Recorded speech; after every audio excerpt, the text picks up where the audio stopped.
What you up to now? Day 2084. The ball is in your court. Sharon Horne-Ellstrom here. These are little bitty teeny tiny Nerf balls, but they're supposed to represent tennis balls because our idiom, our expression today is the ball is in your court, and it comes from the game of tennis and the world of tennis. Maybe basketball. There's some debate over that, but probably tennis. And since I love tennis and played tennis for a lot of years until I lost the vision in one of my eyes, tried for a decade to play tennis, but I was not successful at achieving any sort of ability to actually consistently play the game. So I finally decided that I would pursue other interests and I would have to let tennis go from my personal activity list. So the ball is in your court means it's up to you to take action. So it means that it's your turn. It's your next step. And it was interesting when I researched it. There's a lot of stuff online about what do you say to somebody when they tell you the ball's in your court. And basically, you just don't say anything or bye, smell you later. Not sure that's necessarily the appropriate response for all situations, but that seems to be what came up the most. And it doesn't matter whether I agree with it or not. That's what people are searching for. And that's the advice that they're getting. So instead of thinking for yourself and deciding what action to take next, you're told just walk away and ignore them or tell them bye-bye. I'm not going to put that much effort into the relationship. Well, obviously the relationship wasn't very important to you if you want to walk away, and the other person you don't think is you don't respect them enough or care about them enough to want to take action or do anything or anything. And walking away isn't always the only response that we can take, right? So that was our idiom for today. I like this idiom. I think it's a good one. It reminds me that it's always up to me to decide what's next or what action I am or am not going to take, or if I want to take any action at all, or if I want to pursue something or not. I get out of things what I put into them, just like you do. And so we get to determine how our life is going to go. It doesn't always feel that way because of outside forces, but we always have the ability to decide how we're going to respond or react to something.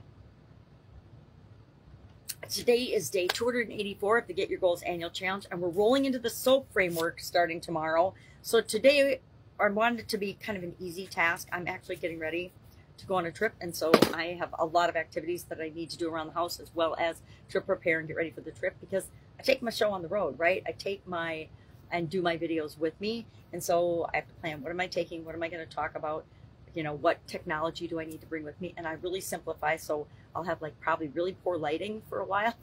I apologize in advance, but not really, because it doesn't really matter. It's what's the message, not how do I look, really? Because like, look at my hair today. I just stuck it in a little braid because the ball is in your court tennis. If I were going out to play tennis, this is what I'd wear. T-shirt, layered shirt with pockets so I could hold my tennis balls, and a little sweat outfit in case it's chillier out, because fall has all of a sudden come upon us in Wisconsin. But we are just brainstorming today what area of contribution, meaning how do we interact with the outside world, do we want to SOAP starting tomorrow. We'll go into the framework. We'll start the S tomorrow, which is our story or our situation, and we'll identify our current and our desired situation. But we need to know, what are we working on first? What area of contribution do we want to consider? Because like every other framework area of our life, they're big, right?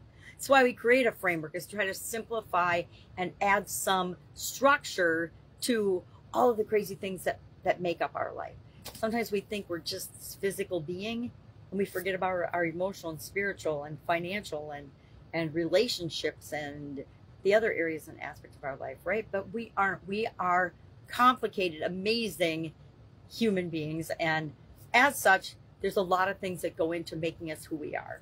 And contribution, all the other areas of the life framework have been about, mostly about us, right? Our physical well-being, it's all about us. Our mental and emotional states and well-being, it's all about us. When it comes to the area of contribution, it's about how do we show up in the world? Why do we show up in the world? What do we want to do? How do we want to impact those people, places, and things around us, those causes that we care about?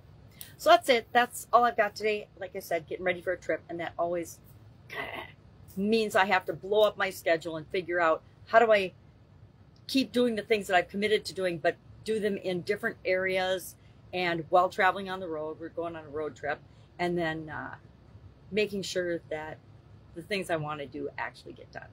All right. Have an awesome day. If I can help you in any way, ask. Otherwise, I'll be with you tomorrow.